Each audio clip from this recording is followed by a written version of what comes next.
आइए आगे बढ़ते हैं और अगली खबर है, त्योहारी सीजन की शुरुआत तो हो चुकी है, तो गोल्ड की कीमतें भी लगातार नई ऊंचाइयों को छू रही है। एमसीएक्स पर गोल्ड 76,890 रुपए का नया रिकॉर्ड बनाता नजर आया है और ग्लोबल मार्केट में पहली बार सोने का भाव $2700 के पार निकला है। तो क्यों हो रहा है, क्यों बढ़ रही है गोल्ड की कीमतें और आगे गोल्ड में क्या होने वाला है? हमारे साथ है हमारे सहयोगी मृत्युंजय कुमार झा। मृत्युंजय, सोने के रिकॉर्ड पे रिकॉर्ड बन रहे हैं, इस बार क्या बड़ी वजह है? देखिए, जबरदस्त तेजी है और सबसे बड़ी बात यह है कि इतनी लंबी और इतनी बड़ी तेजी के बाद भी गोल्ड का मार्केट रुक नहीं रहा है। कई बार ये होता है कि जब दाम बहुत बढ़ते हैं तो एक बड़ा करेक्शन भी आता है, लेकिन इस बार गोल्ड में ये ट्रेंड देखने को नहीं मिल रहा है। और जब मैं आपसे बात कर रहा हूं तो 77,000 के बेहद करीब पहुंच चुका है गोल्ड का भाव एमसीएक्स पे, और एक महीने में ही 5% से ज्यादा दाम बढ़ गए हैं। इस साल इंडियन मार्केट में करीब करीब 21% गोल्ड की कीमतें बढ़ चुकी हैं। ग्लोबल मार्केट में 30% से ज्यादा दाम बढ़ चुके हैं। $2700 के ऊपर चला गया है ग्लोबल मार्केट में भाव। तो एक बड़ी तेजी का माहौल बना है। इसके पीछे जो अब ताजा वजह है वो ये, हालांकि आप देखिए कि फेड ने जो 50 बेसिस पॉइंट की कटौती की रेट की, उसके बाद बड़ा इंपैक्ट हमने देखा, लेकिन उसके बाद ये संभावना बनी थी कि नवंबर में शायद फेड कोई बड़ी कटौती ना करे, 25 बेसिस पॉइंट की ही कटौती करे, इसकी संभावना बढ़ गई। कायदे से इस खबर पर गोल्ड को गिरना चाहिए था, लेकिन गोल्ड गिरा नहीं।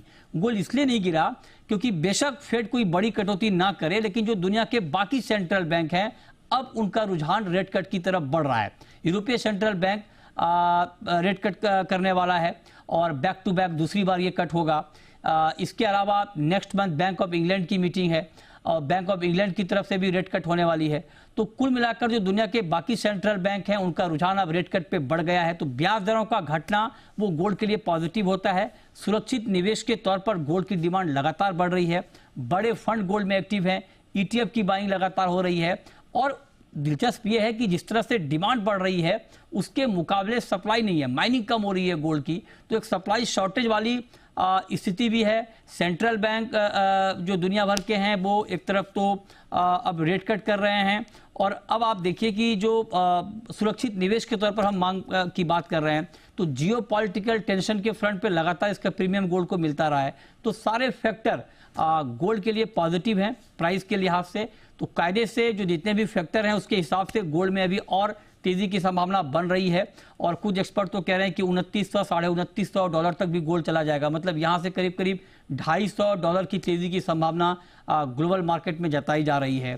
तो ठीक है, फंडामेंटली मार्केट काफ़ी स्ट्रांग है, लेकिन फिर भी मैं अपने ऑडियंस को आगाह करना चाहूँगा कि आप सतर्क रहें, क्योंकि कई बार ये होता है कि जब अलग अलग बहुत पॉजिटिव आउटलुक आने लगते हैं तो बीच में ही मार्केट कभी कभी झटका भी देता है। तो एक करेक्शन के लिए आप तैयार रहें, और करेक्शन किसी भी मार्केट के लिए हेल्दी मार्केट की निशानी होती है। तो करेक्शन एक आ सकता है, लेकिन हाँ, फंडामेंटली गोल्ड का मार्केट बेशक स्ट्रांग है, इसमें कोई शक नहीं है। लेकिन हाँ, चूंकि दाम बहुत बढ़ चुके हैं तो एक करेक्शन हो सकता है कि वो करेक्शन बड़ा भी हो, कभी भी आ सकता है। तो सोने की चमक और बढ़ सकती है, पर हाँ, थोड़ा सतर्क जरूर रहिए। धन्यवाद करेंगे मृत्युंजय इस बातचीत के लिए आपका।